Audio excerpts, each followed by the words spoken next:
All right, everyone. Now I welcome Wajid Hassan to the Jeff Macolino podcast. How are you, sir? Hey, Jeff. Great to be on your show, my friend. Yeah, it's I'm really excited to chat with you today because I told you before we started recording, I've done a deep dive and listened to you a lot over the last couple days, and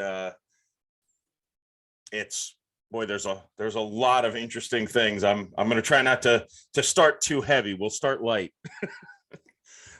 The later side of things, I know you have you've talked about. I don't not in depth, at least from what I've heard, but you talked about you kind of got started in. You did some stand-up comedy, and I know you've done. I know your IMDb page. You've got a lot of acting credits as well. But what drew you into stand-up to begin with? Great question. My background was primarily technical. I was a field engineer for a number of years, and I got to I can't, in the technical field, you kind of burn. I kind of got burnt out, and then I ended up when I moved to LA, I ended up in Hollywood. I had a small computer repair shop near Sunset and Highland, right in the heart of Hollywood. Opposite some casting studios, and that was back in 1997. And at that time, my spiritual yogi master, who I followed for many years, passed away, and I kind of got into a kind of a deep depression. I couldn't get out of it because he was like a father figure to me. And my wife at the time, she said,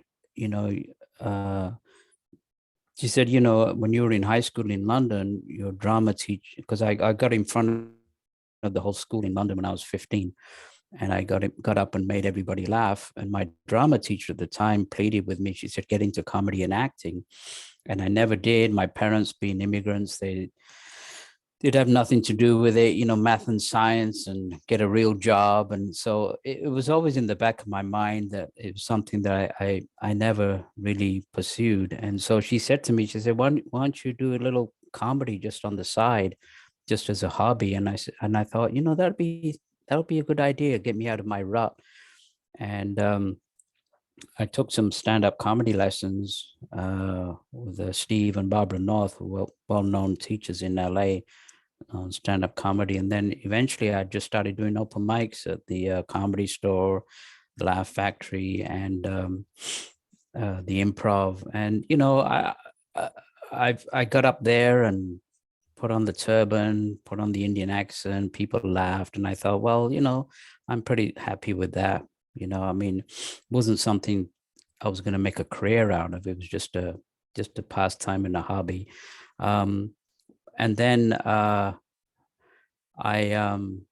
was in my store, and this woman came in, and I fixed her Apple computer, and she kept looking at me. And I said, why do you keep staring at me? She said, well, you have an interesting face. I said, so?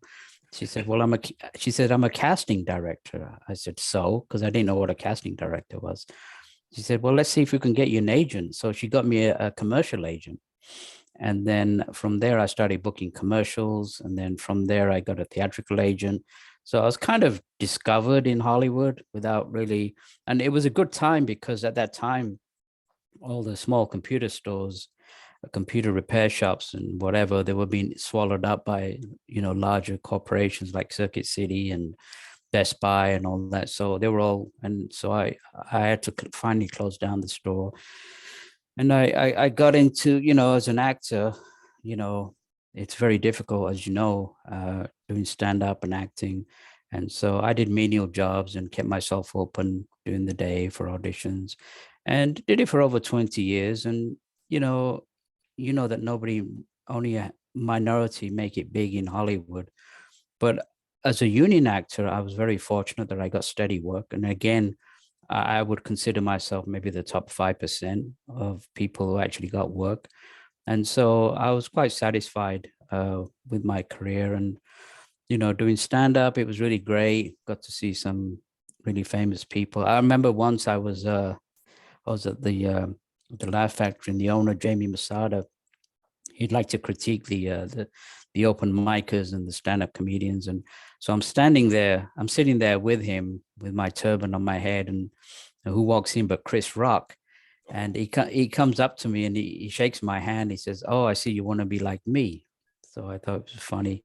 There I was with a turban on my head, and Chris Rock is asking if I wanted to be a comedian like him. So I thought that was funny. But yeah, I enjoyed that 20 years. As you know, if people are not in the business, it's the best business in the world and the worst business, because you have to deal with so much rejection and set downs and whatever. But when you book and you're on the set, it's I guess it's like an addictive high. I think it's an addiction, just like any other addiction. And you're up there and you get there on, and you're in front of camera and all that, and it's a great feeling. So yeah, there was some good times for sure.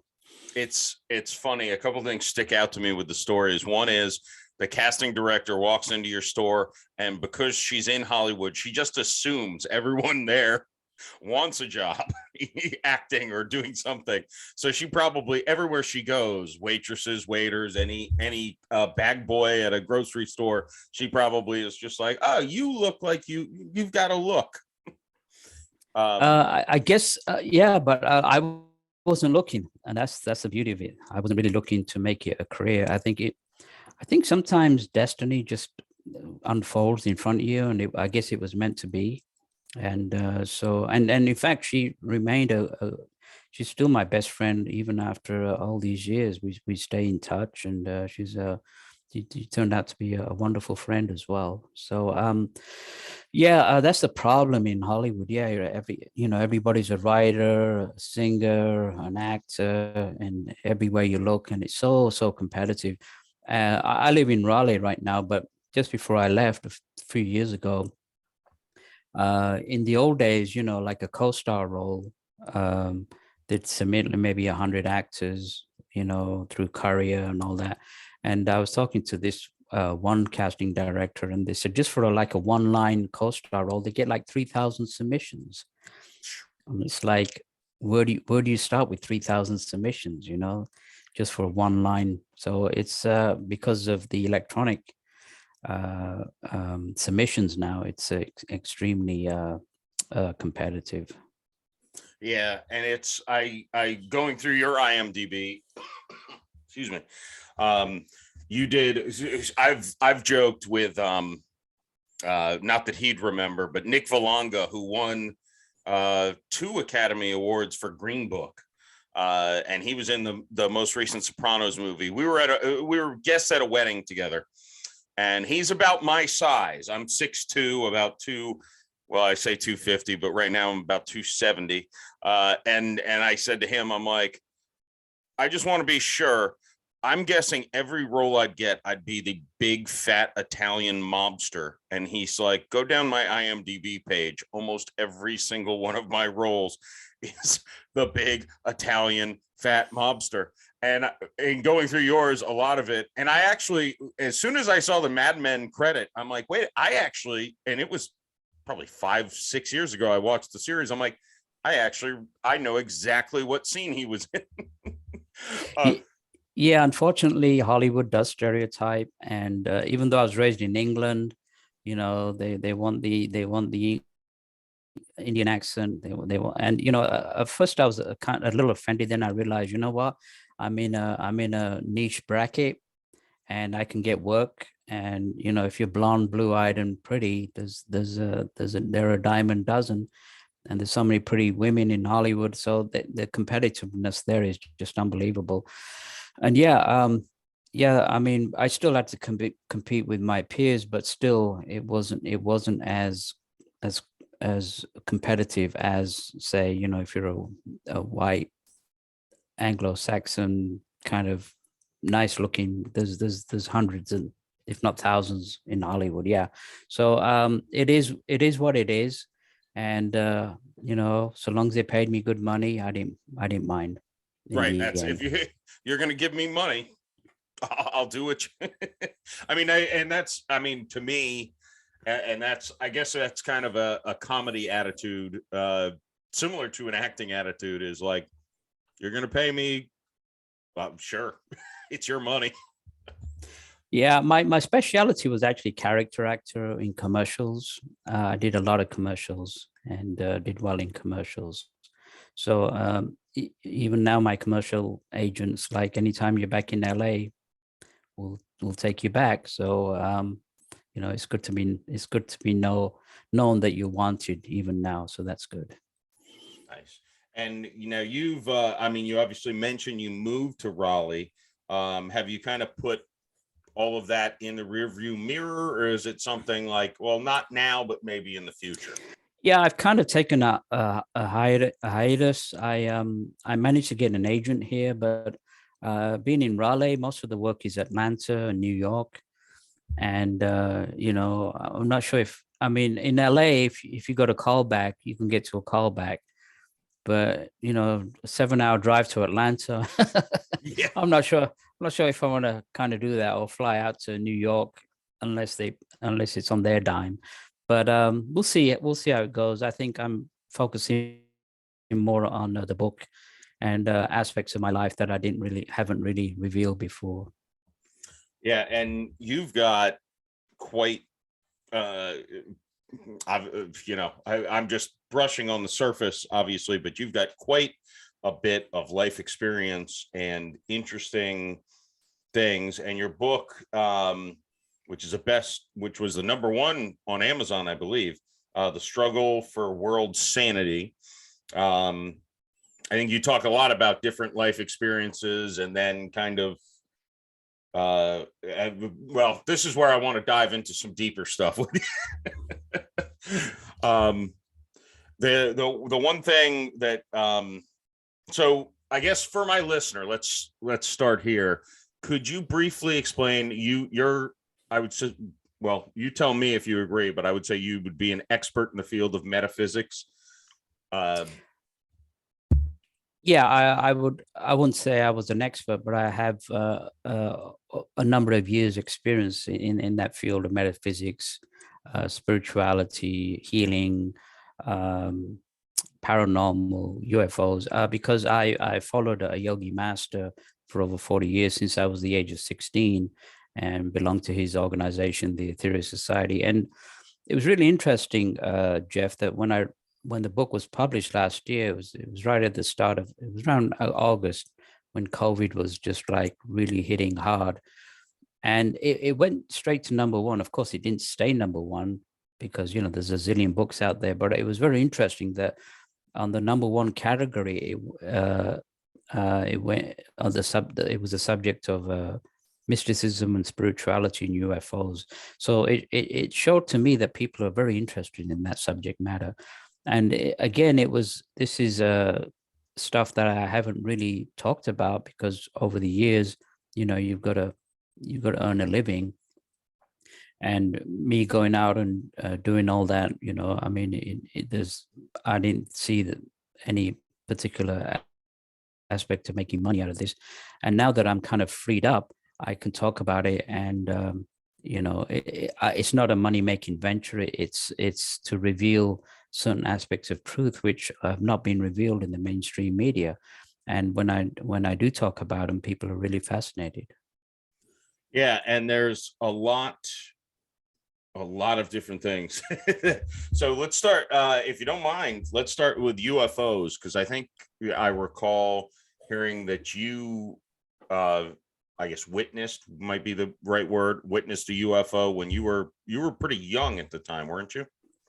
I was 18 at the time. I was in London, and I just got this. I always considered myself fairly psychic, even at a younger age, and I think we're born with these abilities. I don't think psychic ability is a gift. I think I'm a firm believer in reincarnation. I think reincarnation should be taught to everybody on the planet, but that's a different subject matter in itself. But we come with attributes from previous lives, and yeah, I was in my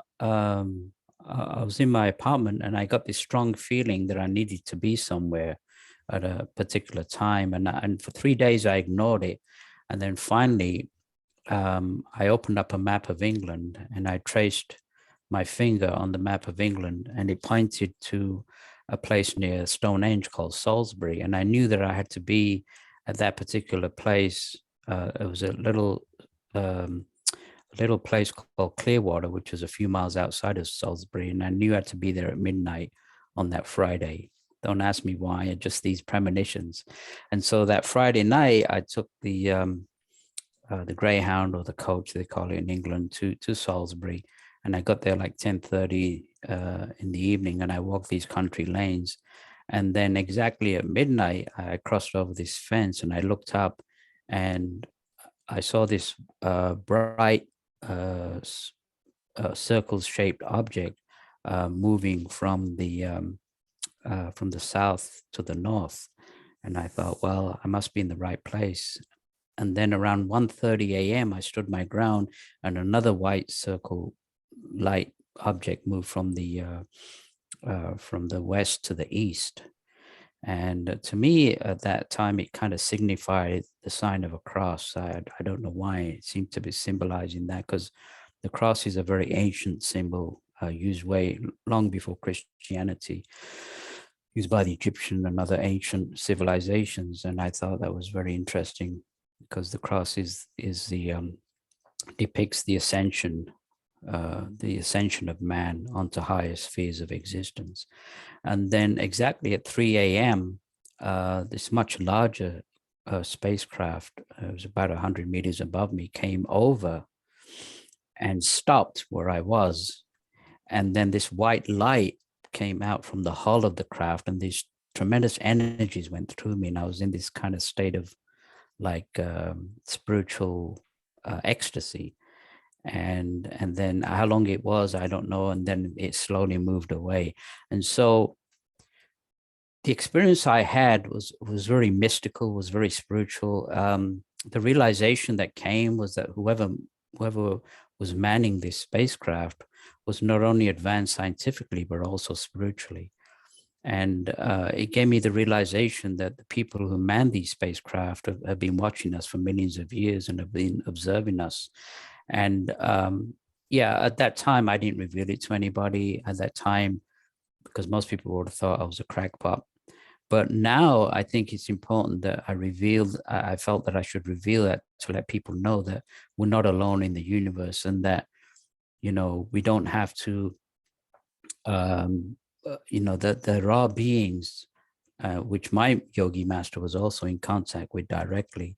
They're actually very compassionate, spiritual, and scientifically advanced, and care about what's happening with mankind at this time. So again, a revelation, not so much on reading books, but actually a personal experience that I actually had myself.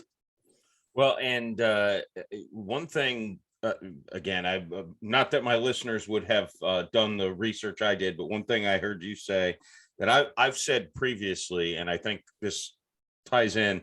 I've said I have a feel. Obviously, there are other, we'll call them aliens for lack of a better term, but I've thought, and again, not that I've ever witnessed a UFO or any experience like that, but I've said I feel like we're being observed, but a lot of times they're probably looking at us like, what is wrong with these people? We're not going to actually contact them until they figure out what the hell they're doing, because why are things why are wars still a thing on this planet? Why is racism a thing on this planet? Why can't y'all just get along? You're the same species. There's a giant universe out there. And I don't know if you think similarly or not, as far as why they maybe haven't directly just come and said, hey guys, we're here, let's talk.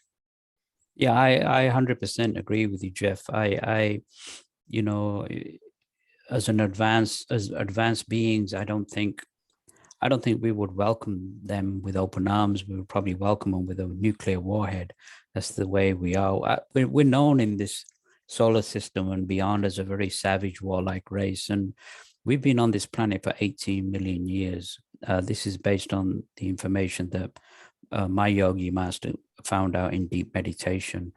And we've actually destroyed two civilizations while we've been here. The first one was Lemuria, and the other one was Atlantis, and they were both destroyed by atomic warfare. And some of the ancient Hindu Vedic texts talk about the destruction of Atlantis, where they talked about the energy beams and the use of vimanas, flying objects, and these terrible wars that occurred. And twice the earth has flipped on its axis, and the Bible talks about the great flood. And one of the aspects of the great flood was the atomic destruction of Atlantis. And it's very interesting that my yogi master was contacted by these higher beings in the 50s and 60s. And it was very interesting at that time. This was right after, World War II, which was, one of the most horrific eras in our history. And then right after that, we got into the Cold War, and then we started exploding atomic bombs again. And in the 50s and 60s, saw the highest amount of UFO sightings ever. So there was a concern in the solar system that, again, man was about to destroy. We just have this weird mentality that we're just so, nobody in the animal kingdom kills. I mean, they kill for food, but they won't kill their own species, or it's very rare. We're the only ones that are just barbaric enough to kill our own species. And so I believe that these sightings, I believe that the context that my yogi master made with these beings was that they actually absorbed a lot of this atomic radiation from the fallout. I think America detonated at least 1,000 nuclear warheads, as did Russia. And the scientists even today can't believe that we're still alive. So somebody intervened on our behalf. And I believe it was these higher beings, these people who manned the UFOs, that actually saved us from destruction. And yeah, I if people do their own research, I mean, I'm not here to convince anybody, but people keep their own open mind and do their own research, they'll find out that a lot of things make sense. And even the contact that my yogi master had with these beings was pretty legit. One aspect of it was he would receive messages like that there would be sightings over New Zealand, Australia, America, 3 weeks before they occurred. They would give them the information of these sightings. And then 3 weeks later, those exact sightings were revealed. And they had to stop because the military were actually scrambling jets to intercept these UFOs. So that, to me, was a pretty concrete evidence that, that my yogi master, Dr. George King, was in contact with these higher beings. Well, and I think, and maybe this is a purely human thing. This is kind of an abstract thought, maybe, but the ego that we have, that we think, oh, an alien that's capable of traveling through space and time, whatever, to get to our planet, we're going to scramble military jets and we're going to shoot. If they wanted us dead, we wouldn't even know they existed. We'd be dead like that because we can't find them. We're not even close to the technological, now the argument could be, well, they don't spend their technology resources on weapons, so maybe they wouldn't be capable of destroying us because they don't have the violence that we have. Dr. King actually asked in a mental transmission, asked them if they wanted to take over, because there's a lot of fear aspect right now about UFOs, that they're going to take over, or they're evil, or they're deadly. And he actually asked how long it would take if they wanted to completely take over the planet. And they said between 10 and 15 minutes, they could completely take over. If you're talking about technology that's millions of years advanced, and I think they probably have weaponry that could probably, he said that some of the weaponry that they have for self-defense against other, alien attacks, he said makes nuclear warheads look like toothpicks. He says that's the kind of power that they have.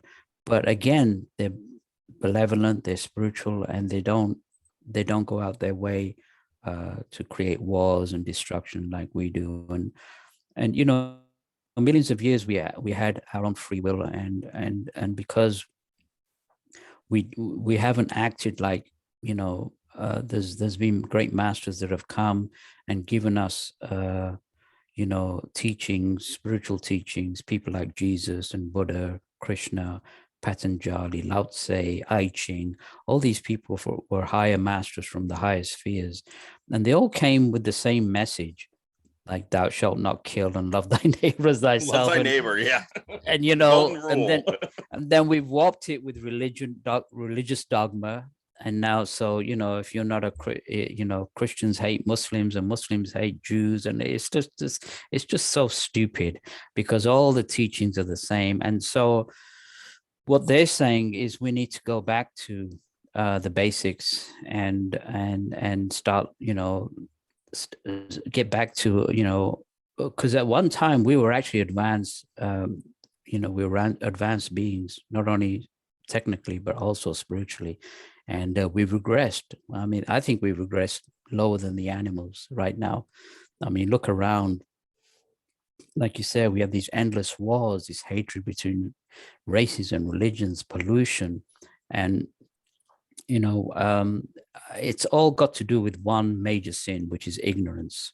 That's what these cosmic beings said. Is the major sin on this planet is ignorance. If people knew about the spiritual laws, if they knew about reincarnation, that that if they went to war, they could probably be killing their brother or sister or mother or daughter in a previous life, they would think twice about going to war.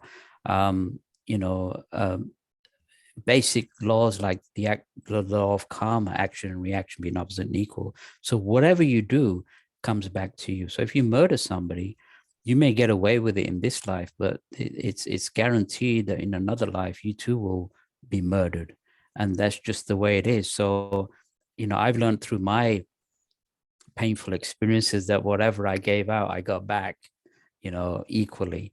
And so if I did some good, it came back as good, and if I did things that were wrong, it also came back. So the law of karma, of action and reaction, or the divine law, again, that's the kind of thing that should be taught in the schools before math and science, is that you're responsible for your actions. You're allowed to do whatever you want, but you will get the repercussions of that.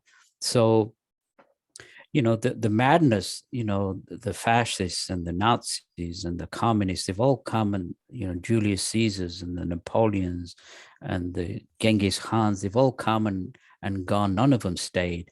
They all fell. And that's the divine law, is they're allowed up to a certain point and they all fall.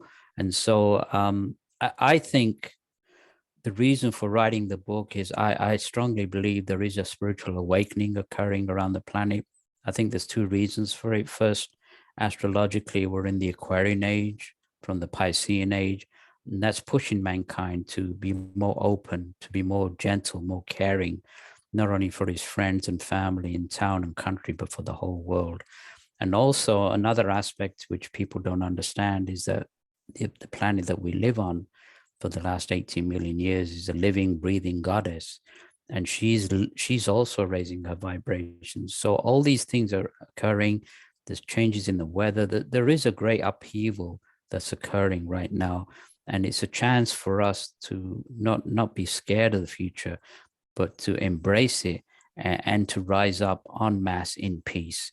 And that was the main aspect of writing the book, is to let people know that there is light at the end of the tunnel, that we don't have to live and suffer this way. We can't blame God or the higher beings. We can only have ourselves to blame. We're responsible for all the actions on a collective that have caused the problems that we have right now. Well, so in the reincarnation aspect of it, and I've talked about it only once or twice, I think, previously on the podcast. So my question always is, with reincarnation, is there just a finite, and this may be completely out of what you believe, but is there a finite amount of souls that just get recycled, for lack of a better term, and you get recycled into different, I guess the question would be, I know the reincarnation, I remember learning briefly about it, where it was like, well, if you're Adolf Hitler, you're going to be a flea in your next life. You're going to live the most miserable life over and over again. And and similarly, the greatest dog will turn into a human, which is again kind of egotistical, I guess, because I would guess a dog's life is more fun than a human's. Yeah, I don't think that I think we're separated from the animal kingdom, the human kingdom, because we have not because our consciousness is different from the animal kingdom. But looking at it, I think the animal kingdom is a lot more malevolent than the human kingdom.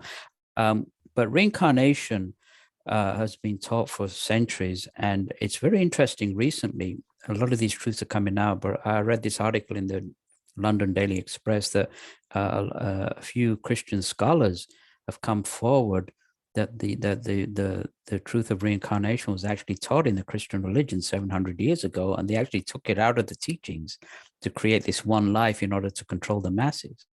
So that was actually taught in the Christian religion, and a lot of Christians are actually now looking up and researching reincarnation. I think Jeffrey answers the question, why all this inequality on this planet? Why is somebody born deaf? Why is somebody born blind? Why is somebody a virtuoso in piano and violin? Why is somebody has a high IQ and others don't? So these are all, I don't think there is such a thing as an innocent child being born on this planet. I think we come with baggage from previous lives, and we have attributes and we have limitations.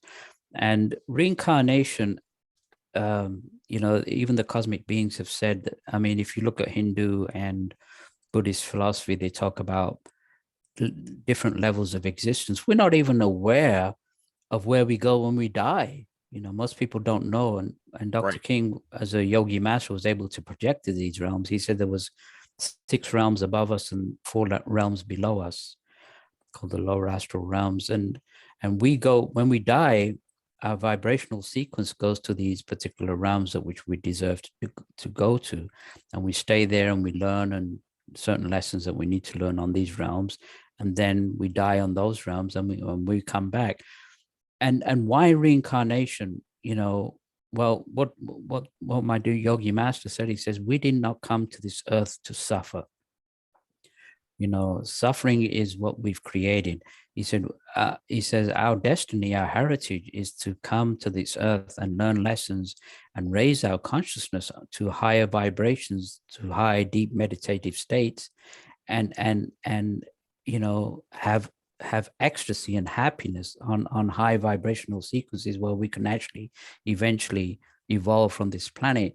And so we come as different races, different religions, even different sexes, over and over again, in order to just learn the experience cycle called life, to the point where we can raise our consciousness and then eventually become the true human beings. We're spiritual beings in physical bodies, and to become the spiritual beings that we're supposed to be, and not this madness which we've allowed by certain very, very powerful people in the media and the politics and even religions to control us, to the point where we're like molded masses of clay. And so now, with this great awakening, we've been given the opportunity now to think for ourselves and rise up and become part of this new age that's coming in the next few centuries, and live in peace and harmony. And that's our destiny. We're not supposed to be in this mess that we're in right now. So, and that's very interesting. So, almost there's 6 higher realms and 4 lower realms. And by that, I'm curious, does that mean, in essence, we're all in, and I just using the most common term I can think of, is Earth is basically purgatory until your soul or your spiritual being can elevate, or just you get sent down to again, I don't want to make it heaven and hell, but to an extent, it's almost the higher levels and the lower levels, and Earth in the middle. Well, what Dr. King said, he said that karma doesn't punish. So there's no such thing as purgatory and punishment. I said karma teaches. It's an essential teaching. So all the painful experiences that I've had in my life and other people have had have tempered me and made me a better person. I have more compassion because of the painful experiences that I've had. It's pretty obvious that the mass murderers and the dictators and all that, they pretty much go to the realms that they deserve to go, and usually they go to these lower astral planes or the hells. But I don't think it's for punishment. I think it's just for teaching. And unfortunately, they have to learn very, very painful lessons in order so that they don't repeat what they do. And you talk about the low realms and the higher realms. It comes back to, again, the UFOs and the beings who man these. And Dr. King wrote a book in the 60s called You Are Responsible, where he talked about projecting to higher realms on other planets in the solar system, on Mars and Venus, and actually meeting with higher civilizations that existed on level 4 and 5. And so he said I agree with the scientists that if you went to Venus or Mars or Jupiter or Saturn on the physical realm, the possibility of life would be very minimum. But if you project it onto the higher planes of these planets, he says that's where the higher beings reside. And, a lot of the UFOs are seen to suddenly blink from existence and come into existence and blink out. So they have the technology to actually come onto the physical realm, materialize, and then dematerialize onto higher spheres. So we're not even aware of the higher spheres here. So if we can't be aware of that, how can we be aware of these higher beings that live on these higher realms unless we raise our consciousness? And for Dr. King to actually contact these beings, he had to raise the power of Kundalini up to a very high psychic center in order to communicate with them. It wasn't a case of just picking up the phone and talking to them. He had to raise his vibrations to very high levels in order to communicate with them telepathically. So these things are being revealed. Unless you're psychic, you're probably not aware of these realms, but they do exist. They're just as real. If you project it to them, you could sit on a chair, and the chair would be just as a normal chair would be on this physical realm, just on a different vibrational sequence. So, and this ties into, or at least in my mind, it ties into something you mentioned earlier with the psychic part. You're able to access your prior life skills. I think you said something to that effect. Now, how does the average Joe, how do they tap into that skill set? Is it meditation? You know what I mean? Because I would think there's a lot of people with the psychic skill, hypothetically, from prior life that don't know they have it because they've never really accessed it. I don't know if the question makes sense, but no, it makes total sense. And to access the past, Dr. King says, we got enough on our plate in the present to worry about accessing our past, but eventually we will reach a high state of a meditative state where we will remember our past lives. They're not that important right now. I think this life is more important. But if you look at some of the yogic techniques of deep meditation, breathing, sometimes they force the power up, and some of those can be very dangerous. And the most safest way, and what's required right now, is the transmission of spiritual energy.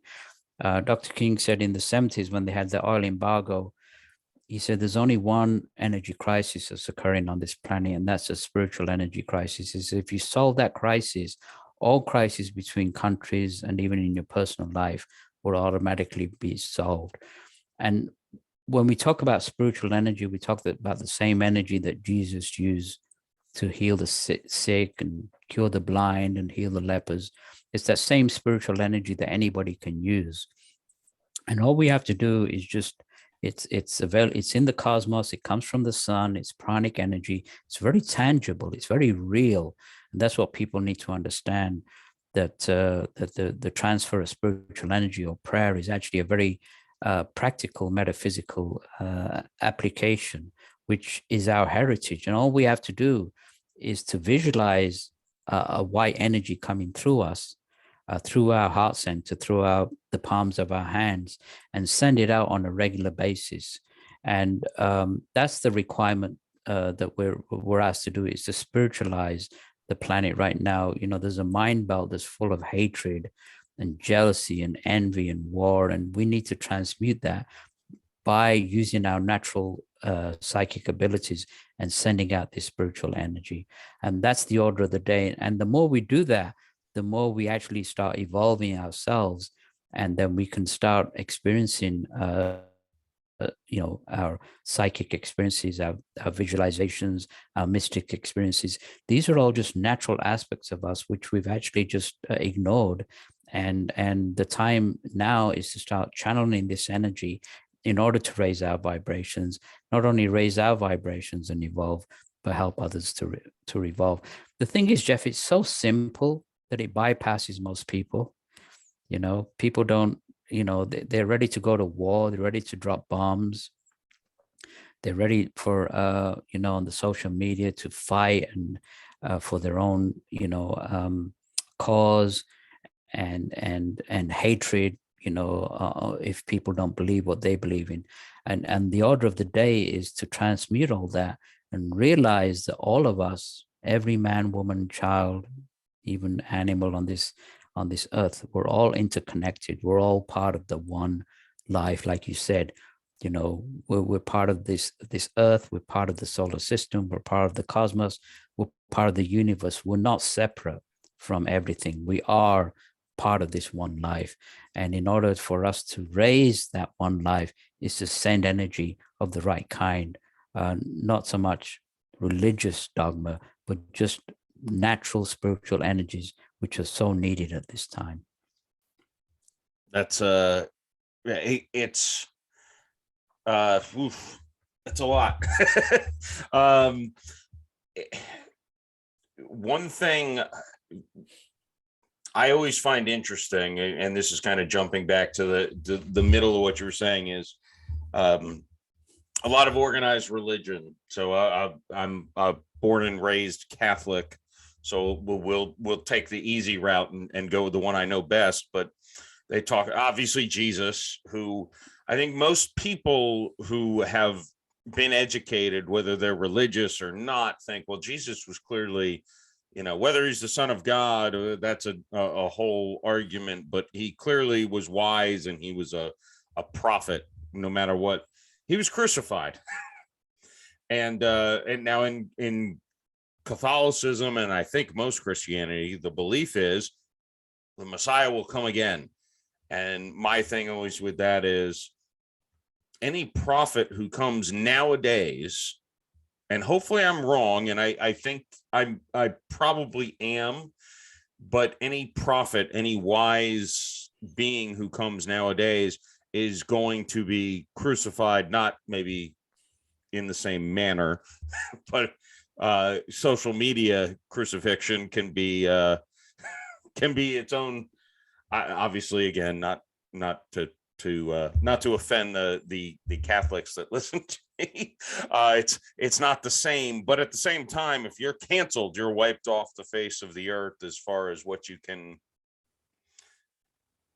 And I'm not saying that Alex Jones, for example, is a prophet. I am not saying that. Let's be clear. but you have to go far out to try to find what he is saying.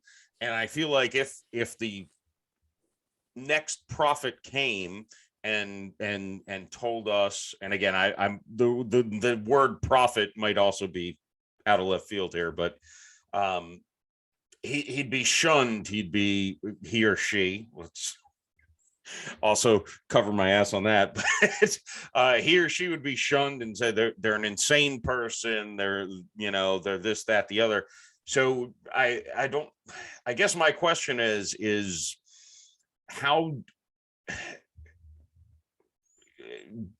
do you find, not that we need a person to follow, but how do you differentiate between the bullshit and the actual, again, profit might not be the right word, but I don't know if this rambling nonsense makes sense to you. No, I think it makes total sense. And yeah, we've crucified every good person that came on this planet. John Lennon, Mahatma Gandhi, Martin Luther King Jr., all those that preached goodness and justice, the Master Jesus.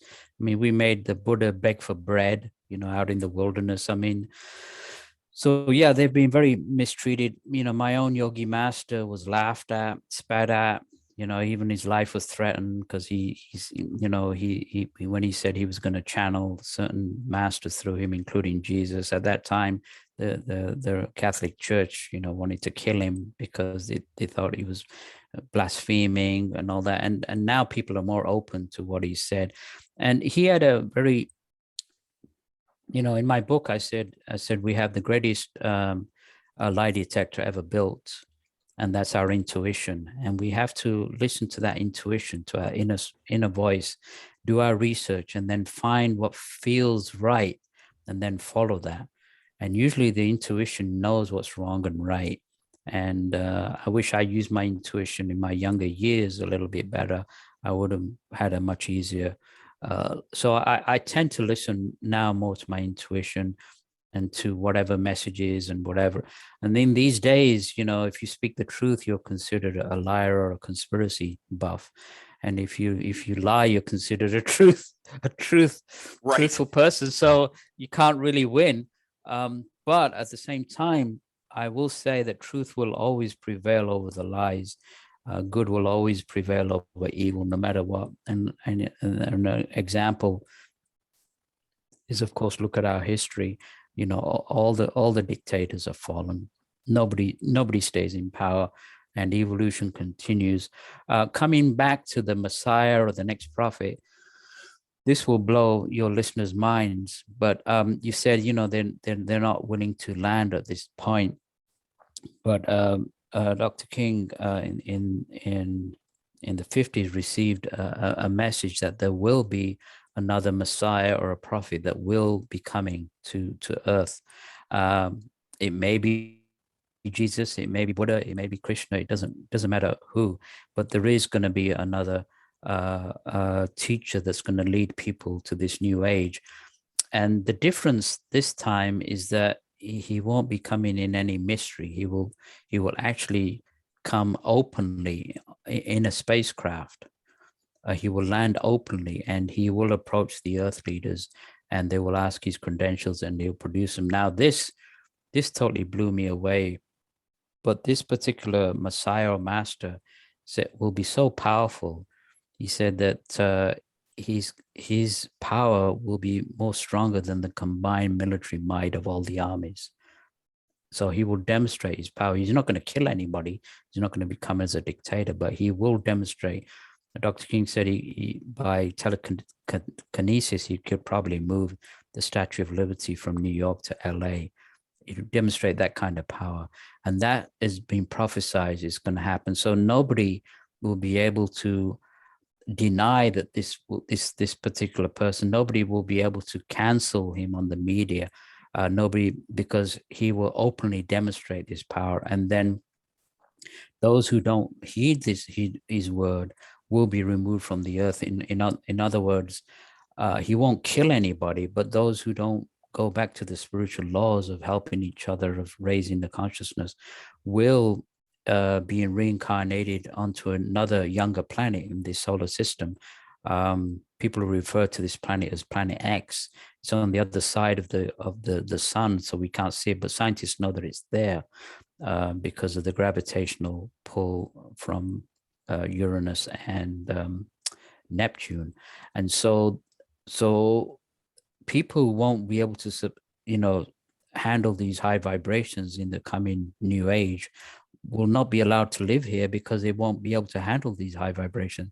So they'll start the reincarnation cycle on this other planet, and start the, you know, the history of this bloody history that we created onto this other planet.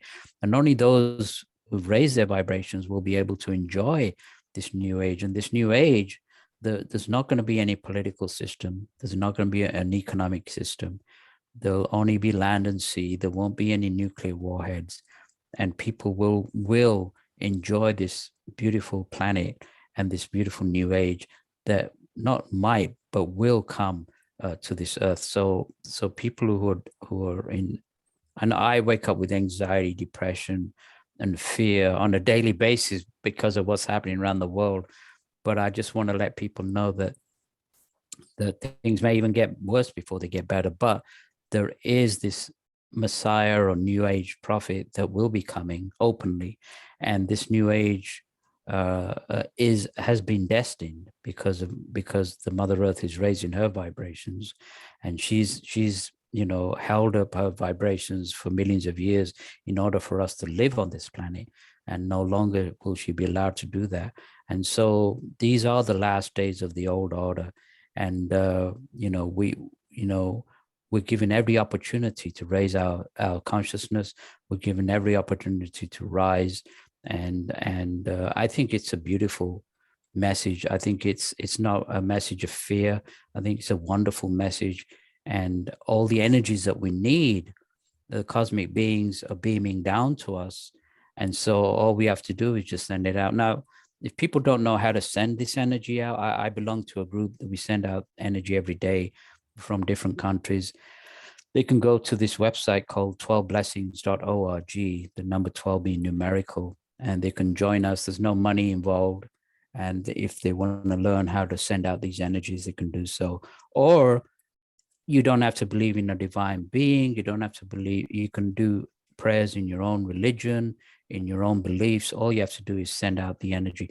You can actually physically, you stand in front of a mirror, and if you visualize white light going to the mirror, you'll see the energy will be reflected, and you'll feel a tingling around your hands and around your aura. And so it's just like electricity. We can't see electricity, but we know what electricity does.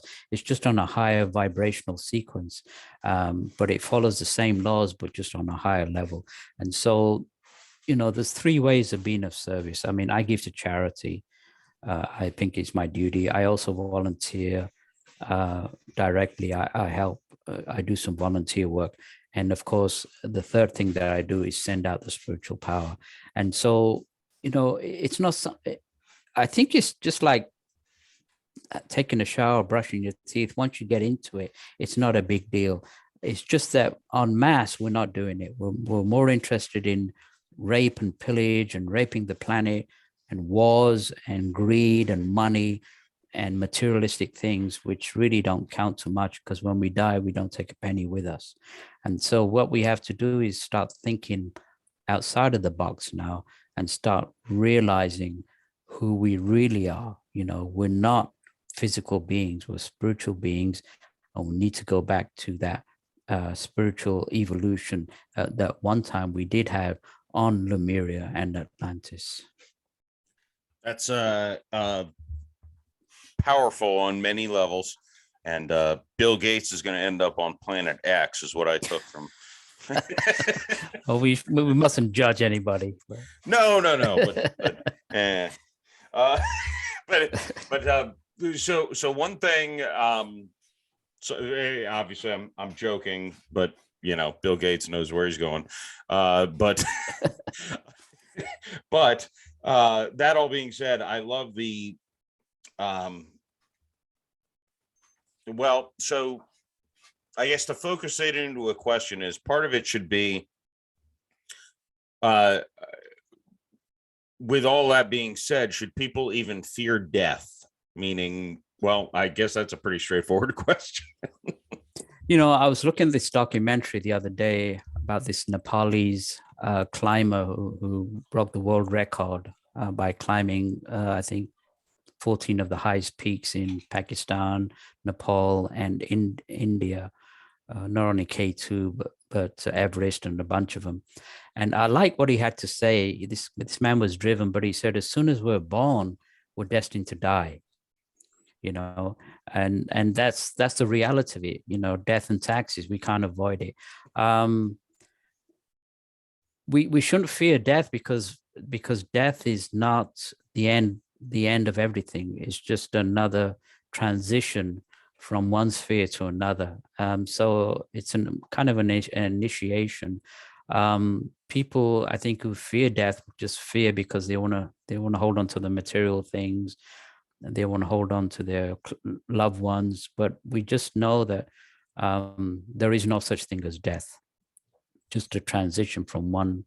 I mean, you know, I've lost pets and people, and you know, of course, we get sorrowful, and those are normal aspects of life. But no, we change from one level to another. We stay at that level, then we come back, and it's endless. You know, it's just millions and millions of lives that we have to go through in order to learn all the experiences that we learn.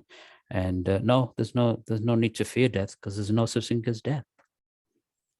And Wajid, and I hopefully this you're being generous with your time, so I don't want to keep you too much longer, even though I feel like I could talk to you for days. But I won't do that, because that would be your own personal version of hell. But we can always I can always come back and continue, but we'll go ahead. Yes. So one thing, I've talked to one or two people previously in the podcast who talked about reincarnation. One thing that bothers me about it, and I did get one answer one time that satisfied me.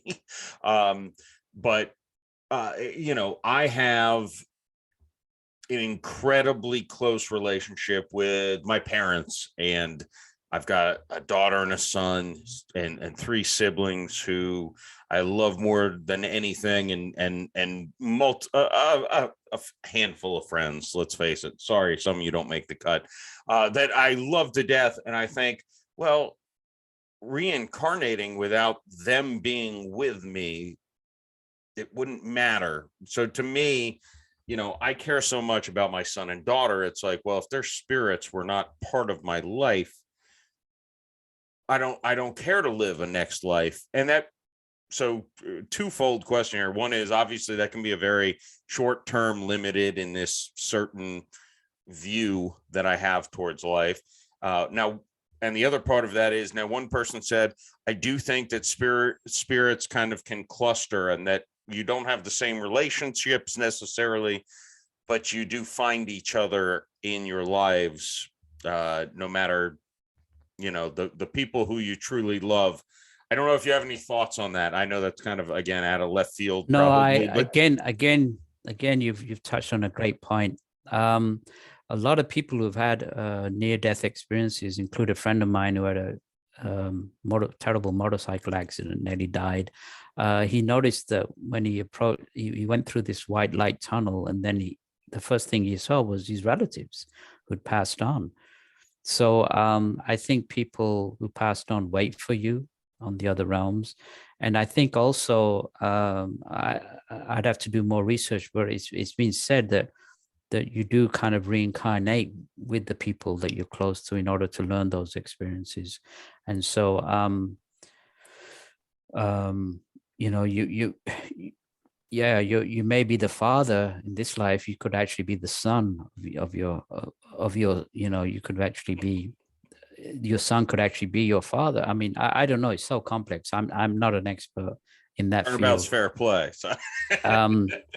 But I think we have karmic weaves, karmic experiences between people, and I think they do. One thing I do like about reincarnation is you start off on a clean slate. Your memory is pretty much eased off. I mean, can you imagine? I couldn't live with myself, say, if I was a soldier in a past life that killed civilians, that was forced to kill civilians. I couldn't live with that. So sometimes it's good to come with a clean memory and focus on this life. But eventually, when you reach, like I say, a stage of evolution where you become an adept or a master, you will remember all your previous lives. But I think the thing to do right now is just concentrate on this life. And so, you know, it goes back to, again, how close are we to each other? Dr. King made himself very unpopular in the 60s. He said that the red communist Chinese are just as close to you as your family is, and people didn't like that. And in the book, I said the terrorists are just as close to us as our family. And so we have to just realize, again, after lives of experience and evolving, that eventually the realization will dawn that we are all one family. Even though we have this closeness to our immediate family, that eventually we are the family of mankind. And that doesn't come till down the road till we realize it.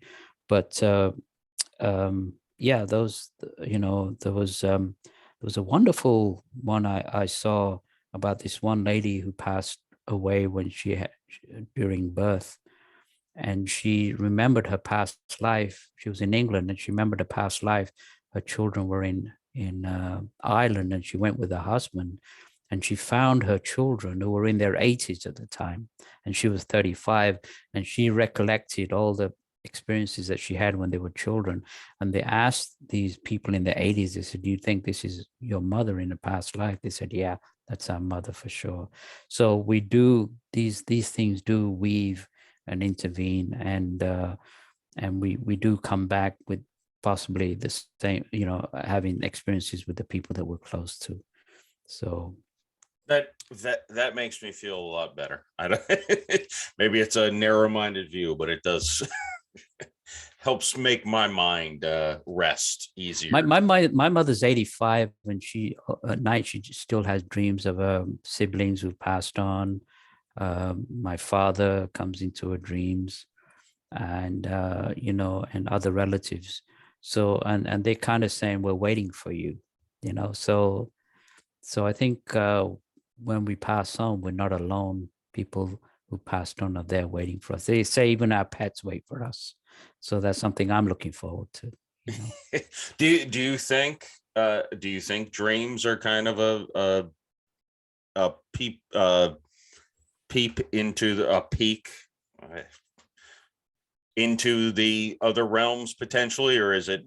Well, sleep is actually a form of projection, where we unconsciously project from a part of our consciousness does project to the different realms when we sleep. And some of us have extremely vivid dreams, and they may not be dreams. They may actually be projections to these realms. So some of the nightmares or good experiences, could be going to. Dr. King related an experience once where he worked at this office building in London. And one night as a yogi, he projected to this office building, and he said they were all there at night. Everybody on this office building were there in their astral bodies, conniving, pushing for position. All of them, had projected so they visited the office at night in their dreams. They had nothing better to do. So that's why it's important that if you keep your vibrations high and send the energies out, you'll project to higher realms where you can do actually more good at night as well. So he said you're responsible for your thoughts 24 hours a day. So we do project to these realms, some lower realms, some higher realms. Again, it all depends on our motive and what we do during the day. Wow. Well, again, I could talk to you for days, but I will not do that to you. Wajid, where and I'll link everything in the show notes. Obviously, you've got the book that I can highly recommend, The Struggle for World Sanity. And I'll link that in the show notes. Any place else people can find you? They can just go to my website, which is, I think that's the easiest way, because it has the book and the links to my acting and other stuff. They can just go to Wajid Author, WAJID AUTHOR, wajidauthor.com. Awesome. Well, Wajid, I will I will probably I hope that I get to talk to you again in the future. But I thank you very much for your time today, and had a enlightening conversation. Great time talking to you. Thanks, Jeff. It was a real pleasure.